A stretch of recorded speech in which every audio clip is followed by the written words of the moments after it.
ప్రభుత్వం పూటకో మాట గంటకో విషయం అనే విషయాలను పెట్టి మోసం చేసినటువంటి విషయాన్ని ఈరోజు టిఆర్ఎస్ పార్టీ కార్యనిర్వాహక అధ్యక్షుడు కేటీఆర్ గారి ఆదేశాల మేరకు ఇవన్నీ కూడా ఈరోజు రైతుల పక్షాన ఈ ప్రభుత్వం దృష్టికి తీసుకెళ్లడానికి కోసం రాస్తా రోకో కార్యక్రమాన్ని చేపట్టడం జరిగింది. రేవంత్ రెడ్డి గారు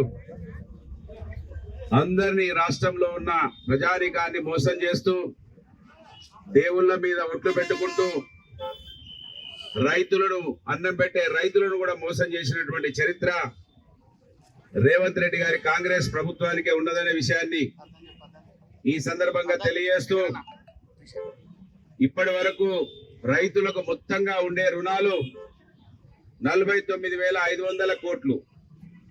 కాంగ్రెస్ ప్రభుత్వం అంచనా వేస్తే 40,000 కోట్లు వచ్చింది.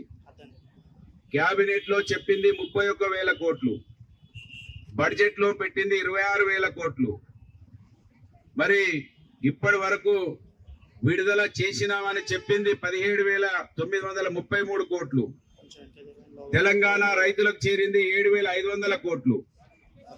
బట్టి గారు మాట్లాడుతూ తెలుగులో 31,000 కోట్లు రుణమాఫీ చేసినామని చెప్పిండు. సాయంత్రం బ్యాంకర్స్ మీటింగ్ లో ఇంగ్లీష్ లో 7,500 కోట్లు మాత్రమే రిలీజ్ చేసినామని చెప్పిండు. మరి ఈ విధంగా రోజుకు మాట చెప్పి రైతులను మోసం చేస్తున్నటువంటి కాంగ్రెస్ ప్రభుత్వం రుణమాఫీ అనే విషయాన్ని రైతులను తప్పుదో దారి పట్టించేందుకు కోసం కేసీఆర్ గారిని కేటీఆర్ గారిని దూష పదజాలంతో తిట్టడము, పోలీసులను పెట్టి అణచివేసే ప్రయత్నం చేయడము, ఈ విధంగా చేస్తూ ఇచ్చిన మాటను నిలబెట్టుకోకుండా ఒకవైపేమో నేను రుణాలను మాఫీ చేసినా హరీష్ రావు రాజీనామా చేయి అంటాడు.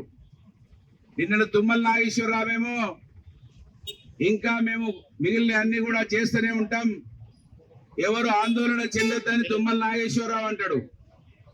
అంటే ఎవరు కరెక్ట్ ఇక్కడ? రేవంత్ రెడ్డి చేసినామన్నది కరెక్టా? తుమ్మల నాగేశ్వరరావు ఇంకా కూడా చేస్తాం ఆందోళన చెందొద్దు అనేది కరెక్టా? ఇంత ఘోరమైనటువంటి మంత్రులు ఈ భారతదేశ ప్రజాస్వామ్య చరిత్రలో ఎప్పుడు కూడా చూడలేదు. ప్రజాస్వామ్యం నీచమైన పరిపాలన కొనసాగుతా ఉన్నది. ఒకవైపేమో రైతు రుణమాఫీ లేదు, రైతు బంధు ఇప్పటి వరకు రాలేదు. మరోవైపేమో పోచారం శ్రీనివాసరెడ్డి గారికి ఏమో క్యాబినెట్ హోదా. దేనికోసం? వ్యవసాయ సలహాదారుడట.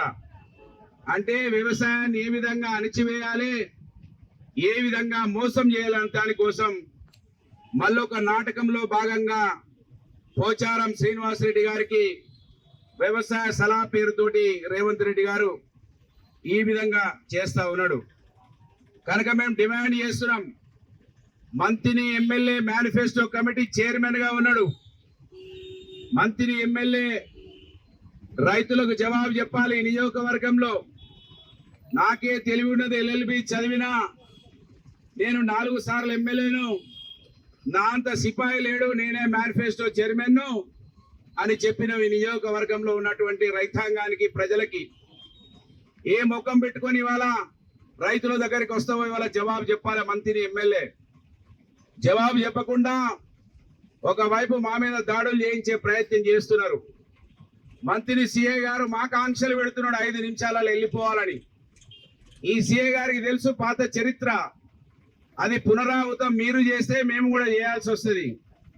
మీ కేసులకు, మీ ఉనకదంపుడు బెదిరింపులకు ఇక్కడ బీఆర్ఎస్ పార్టీ భయపడదు, అది గుర్తు పెట్టుకోవాలి.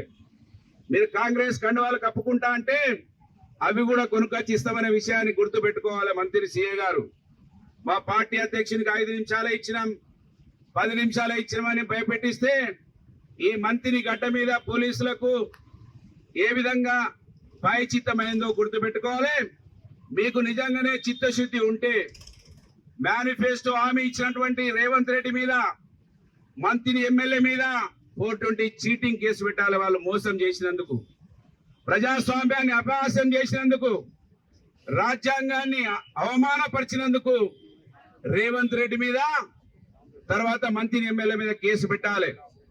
కానీ మమ్మల్ని భయపెట్టించే ప్రయత్నం చేస్తా ఉన్నారు కేసులు పెడతామని. మీ కేసులు పెడితే మాకేమీ కాదు, మా ప్రజల పక్షాన పోరాడుతూనే ఉంటాం. కనుక మంత్రి సీఏ గారు అది గమనించాలి. మీరు గొడవ పెట్టుకోవడానికి వచ్చినట్టుంటే మాకేం బాధ లేదు. మీరు ఆల్రెడీ కాటారంలో ఏం మాట్లాడారో రికార్డులన్నీ ఉన్నాయి.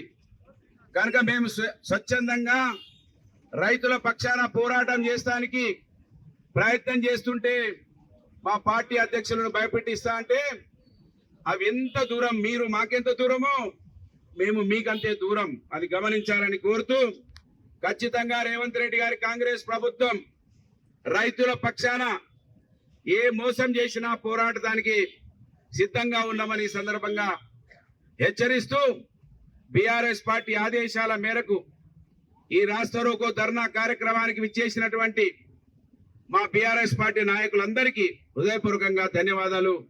జై తెలంగాణ, జై కేసీఆర్, జై కేటీఆర్. ధన్యవాదాలు.